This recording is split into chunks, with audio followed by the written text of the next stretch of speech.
versus a more like, okay, well, what does everyone want to do? Like, I think I had Max come in one day, and then we did like a team review, and it just didn't feel like very productive, or the players really wanted it. So like after that, what ended up happening, and the VOD was deleted, is one of the players told him that he didn't want to focus on that. He's just there for fun. What? We just want a cheater at this point. We've already messed up. No, QW him. We're at full mana. QW. No! QW him and the minions. No! Walk forward. Oh, walk forward. Oh, no! QW!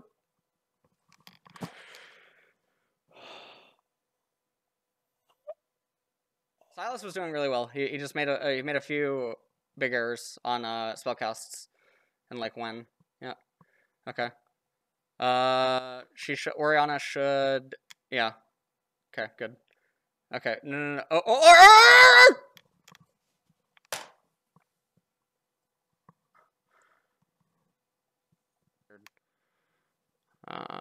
He's looking for an R on Jhin, but again, offensive Ornn ultimates are really bad. You should never be going offensive with Ornn. You'll lose every fight when you try to.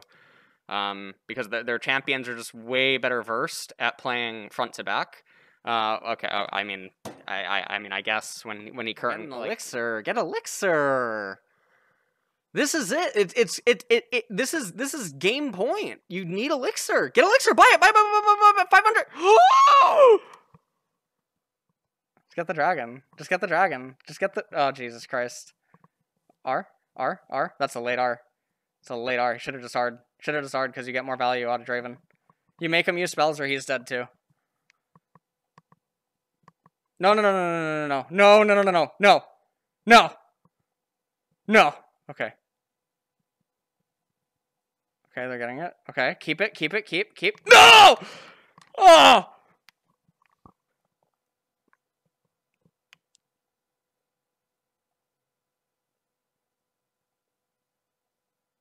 Careful, it's Lucian. I've heard murmurs about this champion. Heard that he's S tier, stands for shit. If you ever actually fucking hone in on the champion at any point during the game. Anyways. Now, if the Aatrox is really good, he freezes, and then you look to Pantheon Grand Skyfall, whoever walks up. They're not going to do that, though. So Aatrox should just stand, like, right here. Let me draw. He should stand somewhere around here. And then, oh, okay. Aatrox just wants to trade, though. Alright, cool. I mean, that's, yeah.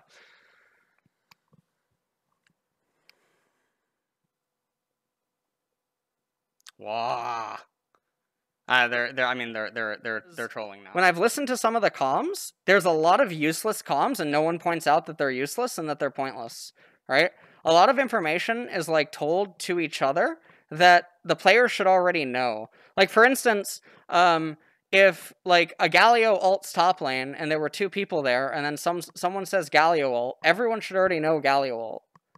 Right? Like, no one should have to verbally say it out loud. Other people shouldn't have to communicate things like, oh, I'm really strong right now. Other people shouldn't have to communicate, like, like, I want to do this, or, like, I want to do that, like, in a way that, like, is very, like, it doesn't change a whole lot in the game, you know what I mean? Like, for, like, a certain reset. It should just be, like, just do it. There's lots of useless filler. That is said in the in-house comms, which some stuff also that gets said helps the player more than they should be getting helped. And what I mean by that is, so there's a training method that people can do. It's called silent scrims. It's where you basically play with no comms. And when you play with no comms, you can very quickly see players who aren't able to factor in a lot of information on their own, and they need the teammates to give it to them. This can be used as a way to pinpoint where certain people might be weak. In certain areas, right? It's also a way to see, like, people who don't use F keys, or, like, junglers who can't realize that a lane state is bad.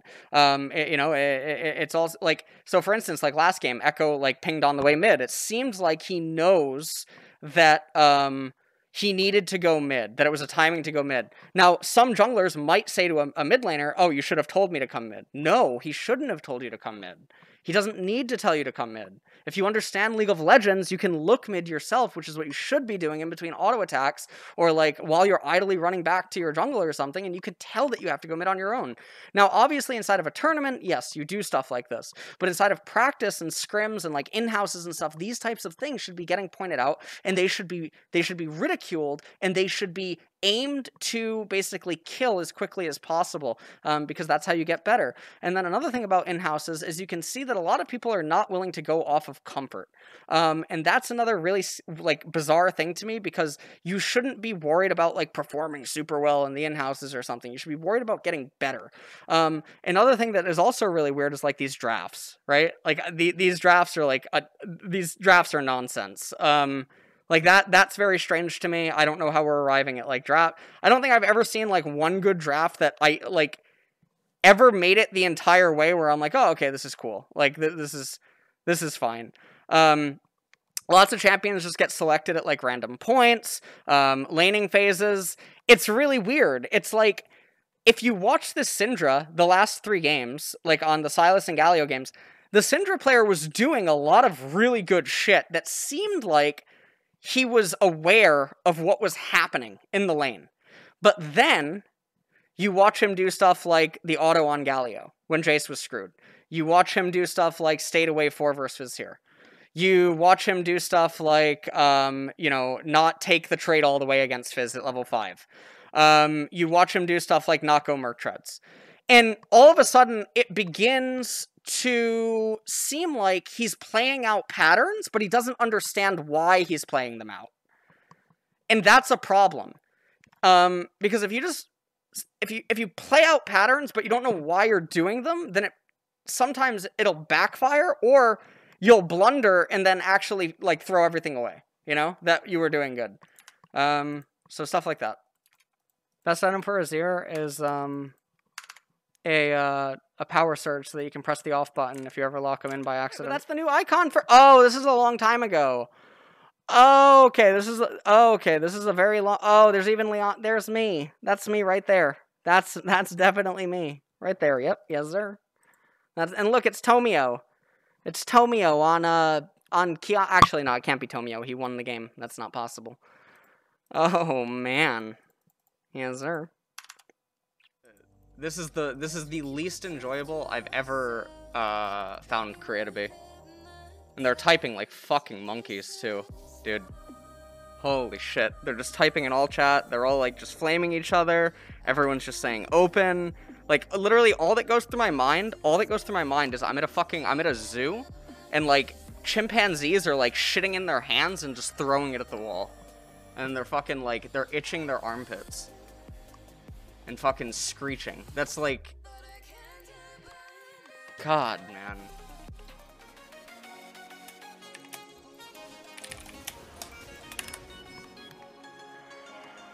I ran out of mana. What the fuck, man? I had a 3-level lead on Kha'Zix. And it's gone.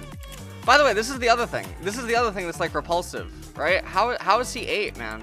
How is he 8? Season 10? There's be like a 4-level gap. This guy's literally done nothing. He's in a coma the whole fucking game.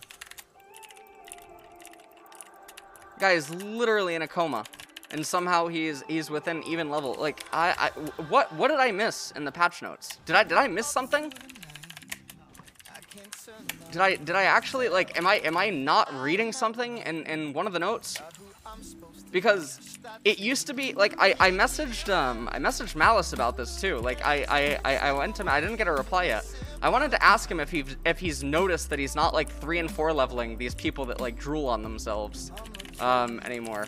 Because I've noticed that it's become pretty rare as well. Like you can still do it on certain champions, but like it's ay caramba, dude. Arr. Oh.